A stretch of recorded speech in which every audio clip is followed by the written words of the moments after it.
Hello anime lovers, इस episode में खेल वही है लेकिन खिलाड़ी बदल चुका है। भाई जिसे सब कभी सबसे कमजोर समझते थे अब वही मौत से खेल रहा है। इस बार न कोई डर न कोई रुकावट। जिन वू की वापसी ऐसी है कि दुश्मन जिन वू के साए से भी डरने लगे हैं। पहला ही एपिसोड ऐसा है जैसे आग में घी डाल दिया हो। और भाई अब कहानी नहीं चलेगी, अब जिन वू का साया राज करेगा। तो चलिए शुरू करते हैं सोलो लेवलिंग सीजन 2 का पहला धमाकेदार एपिसोड। कहानी की शुरुआत में हम जिन वू को सोते हुए देखते हैं। तभी जिन वू को उसकी बड़ी बहन जीना का कॉल आता है, जो जिन वू को डांटते हुए उठाती है और जिन वू से कहती है कि अबे तू सो ही रहा है, आज मेरे स्कूल में 5 बजे पेरेंट्स मीटिंग है। तो जिन वू बोलता है तुम टेंशन मत लो, मैं टाइम से पहुंच जाऊंगा। इसके बाद जिन वू जल्दी से तैयार होकर जीना के स्कूल जाता है, जहाँ जीना जिन वू को देखकर काफी हैरान होती है क्योंकि जिन वू चोमू से सीधा सलमान खान बन चुका था और वो अब काफी हैंडसम भी लग रहा था। इसलिए स्कूल की लड़कियां जिन वू को देखकर उस पर लाइन मारने लगती हैं। ये देख जीना जिन वू को चिढ़ाती भी है, वाह भाई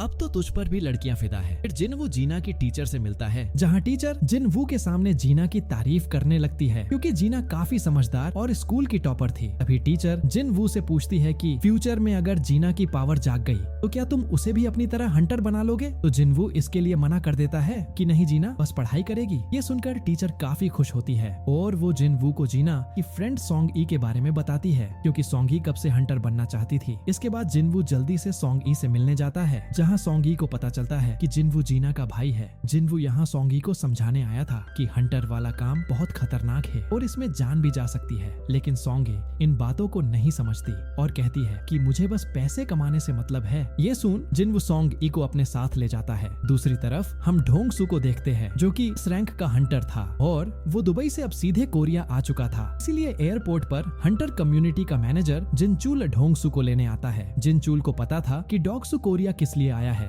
दरअसल ढोंगसू यहाँ अपने भाई के हथियारे जिनवू और जीनो को मारने आया था। ढोंगसू काफी ताकतवर था, इसीलिए वो जिनचूल को खुली धमकी देता है कि अगर किसी में दम है तो मुझे जिनवू को मारने से रोक कर दिखावो। ऐसे ही इन दोनों के बीच थोड़ी बकचोदी शुरू हो जाती है। दूसरी तरफ हम जिनवू और सॉन्ग ई को देखते हैं जो कि एक सी रैंक वाले गेट के पास आते हैं। जिनवू ने गेट के अंदर जाने के लिए पहले से ही मिस्टर आन से परमिशन ले ली थी क्योंकि जिनवू सोच रहा था कि जब सॉन्ग ई इस गेट के अंदर जाकर डरावने राक्षसों को देखेगी तो खुद ही हंटर बनने का सपना छोड़ देगी। आप लोगों को बता दूं कि ये गेट दरअसल नए हंटर की ट्रेनिंग के लिए ही था, जहां कई सारे हंटर ट्रेनिंग के लिए जाने वाले थे। यहाँ पर किम नाम का ए रैंक वाला हंटर भी था जो कि ट्रेनिंग के लिए जाने वाली टीम का कैप्टन भी था। इसीलिए किम अपनी से छोटी रैंक वाले जैसे जिनवू और सॉन्ग ई को देखकर उनसे चिढ़ता है क्योंकि उसे लग रहा था कि ये छोटी रैंक वाले कमजोर है और मिशन में फालतू का बोझ बनेंगे। गेट के अंदर जाने वाली टीम में टोटल 10 लोग थे, जिसमें एक ए रैंक का, 5 बी रैंक के, 2 सी रैंक के, बाकी ई रैंक के जो जिनवू और सॉन्ग ई थे। जिसके बाद ये सारे लोग इस गेट के अंदर जाने लगते हैं। लेकिन जिनवू जैसे ही गेट के अंदर जाता है तो उसको वहाँ कुछ गड़बड़ लगती है। वो कुछ समझ पाता उससे पहले ही ये गेट रेड गेट में बदल गया था। ये देखकर जिनवू सॉन्ग ई को लेकर बाहर निकलने की ट्राई करता है, लेकिन रेड गेट चारों तरफ से बंद हो रहा था और जिनवू बाहर नहीं निकल पा रहा था। इसलिए वो बाहर खड़े आन को जल्दी से प्राइमरी स्ट्राइक टीम को इन्फॉर्म करने की कहता है। इतने में रेड गेट पूरी तरह से बंद हो जाता है। ये देख ऑन जल्दी से गिल्ड मास्टर बिक यूनो को कॉल करके सी रैंक गेट बंद होने वाली बात बताता है और कहता है कि ये गेट रेड कलर में बदल गया है। ये सुनकर बिक यूनो जल्दी से सी रैंक गेट के पास आने के लिए निकल जाता है। अगले सीन में हम उन्हीं 10 लोगों की टीम को देखते हैं जो गेट से निकलकर सीधे बर्फीले वाले इलाके में पहुंच गई थी, जहां सॉन्गी जिनवू से पूछती है कि रेड गेट और सी रैंक वाले गेट में क्या फर्क है। तो जिनवू बताता है कि रेड गेट बहुत ज्यादा डेंजर होता है क्योंकि जो एक बार इस गेट के अंदर आ जाता है तो वो बाहर नहीं जा सकता, बाकी तुम अपनी आंखों से देख लेना। वेल जिनवू बताता है कि वे सब तब तक इस गेट से बाहर नहीं निकल सकते जब तक ये यहाँ के मोनोस्टर के राजा को मार नहीं देते। तभी अचानक इनके ऊपर तीर चलने लगते हैं, जिनमें से एक तीर सीधा टीम के मेंबर को लगता है, जिससे वो वहीं मर चुका था। तभी सॉन्ग ई पर भी हमला होता है, बट जिनवू उस तीर को लगने से पहले ही पकड़ लेता है, जिससे सॉन्ग ई को कुछ नहीं होता। लेकिन ये बात उनकी टीम की हेजिन नाम की लड़की नोटिस करती है कि आखिर जिनवू ने इतनी स्पीड में इस तीर को कैसे पकड़ा होगा। वेल तभी सभी लोगों को जंगल में 2 आइस स्लेयर दिखाई देती है, जिसने ही टीम के 2 सबसे कमजोर लोगों को टारगेट करके उन पर हमला किया था। ये स्लेयर सभी लोगों का मजाक बनाकर वहाँ से चले जाते हैं, जिससे जिनवू को काफी गुस्सा आता है और वो उस तीर को हाथों से ही तोड़ देता है। तभी सॉन्गी जिनवू से इन चुड़ैलों चुड़ैलों के बारे पूछती है कि ये कौन सी नई बला थी। तो जिनवू बताता ही है कि ये बर्फ की चुड़ैलें हैं जो कि बहुत खतरनाक और बुरी होती है। तभी किम, जो कि टीम का लीडर था, वो सभी को बताता है कि अब हम सब यहाँ पर अकेले हैं क्योंकि बाहरी दुनिया से हमें कोई हेल्प नहीं मिलने वाली है और पता नहीं हमारा मुकाबला यहाँ भी रैंक या ए रैंक वाले मॉन्स्टर से भी हो सकता है जो कि हमसे बहुत ताकतवर होंगे। और अगर तुम सब जिंदा वापस जाना चाहते हो तो तुम्हें मेरा कहा मानना होगा क्योंकि मैं ए रैंक का हंटर हूँ और हमें 2 ग्रुप्स बनाने चाहिए ताकि एक ग्रुप जाकर बाहर निकलने का गेट ढूंढेगा और दूसरा ग्रुप जाकर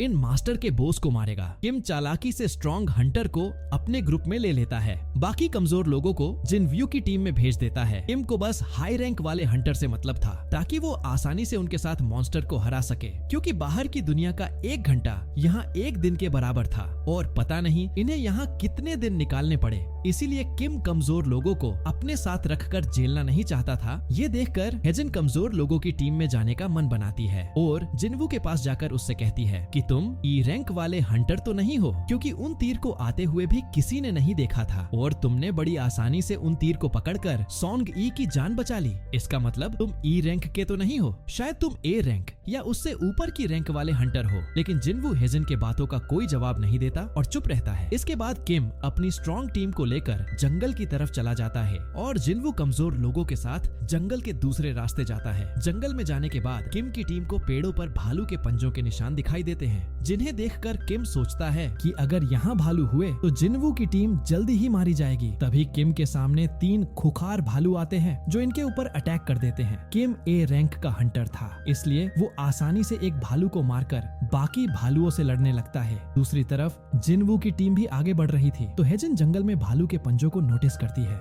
जिसे देखकर हेजन डर गई थी और वो सभी से कहती है कि ये इलाका बर्फीले भालू का है इसलिए हम सबको यहाँ से वापस लौट जाना चाहिए। और जिनवू सबको शांत करते हुए कहता है कि हमें इस इलाके से बाहर नहीं जाना चाहिए। अगर ये इलाका भालू का हुआ तो यहाँ वो आइस एल्स नहीं होगी जो कि बहुत समझदार है और उनसे लड़ने से अच्छा तो हम भालू से लड़ लें। तभी सभी को वहाँ ठंड लगने लगी तो जिनवू अपनी इन्वेंट्री में हाथ डालकर 4 जैकेट निकाल लेता है और सबको दे देता है। ये देखकर सभी उससे पूछने लगे तुमने ये जादू कैसे किया, पर जिनवू किसी को कोई जवाब नहीं देता। सॉन्ग ई भी पूछती है कि जिनवू तुम हम सबसे क्या छुपा रहे हो। तो जिनवू सॉन्ग ई से कहता है कि तुम टेंशन मत लो, तुम मेरी वजह से यहाँ फंसी हो तो तुम्हें सुरक्षित रखना मेरा फर्ज है। और वो सबसे कहता है कि तुम सब अब मुझे कोई सवाल जवाब नहीं करोगे। तभी इनके सामने भी एक बड़ा सा भालू आ जाता है जिससे जिनवू अकेले ही लड़ने को तैयार था। उधर बाहर की दुनिया में बिक भी रेड गेट के पास आ चुका था तो आन उसे बताता है कि अंदर ई रैंक का हंटर जिनवू भी गया है और शायद उसको दोबारा से शक्तियाँ मिली हैं जिससे वो ज्यादा ताकतवर हो चुका है। ये सुन बिक को बहुत अजीब लगता है। तभी इनके पास ढोंगसू भी आ जाता है क्योंकि वो यहाँ जिनवू को मारने आया था लेकिन बेचारा जिनवू तो रेड गेट के अंदर फंसा हुआ था और ढोंगसू रेड गेट को तोड़कर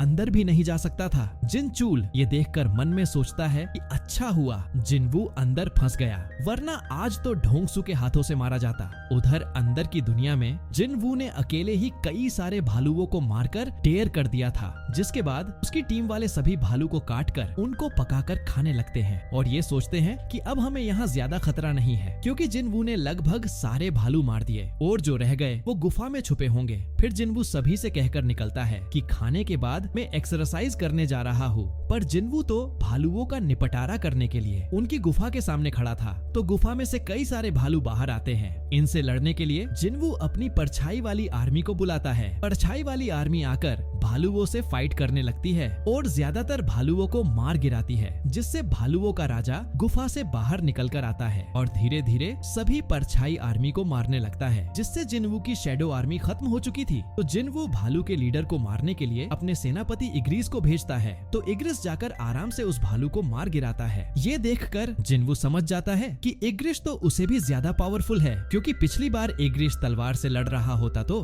जिनवू को आसानी से मार गिराता। दूसरी तरफ हम स्ट्रॉन्ग हंटर के ग्रुप को देखते हैं जहाँ किम को छोड़कर सभी हंटर को आइस एल्स ने मार दिया था। किम भी आइस एल्स के लीडर को देखकर डरकर भाग जाता है और यही हम कई सारे आइस एल्स को देखते हैं। इसी के साथ इस एपिसोड का एंड हो जाता है। आपको ये एपिसोड कैसा लगा कमेंट करके बताना और अगले एपिसोड के लिए चैनल को जल्दी से सब्सक्राइब करके घंटी की दबा देना। Thanks for watching.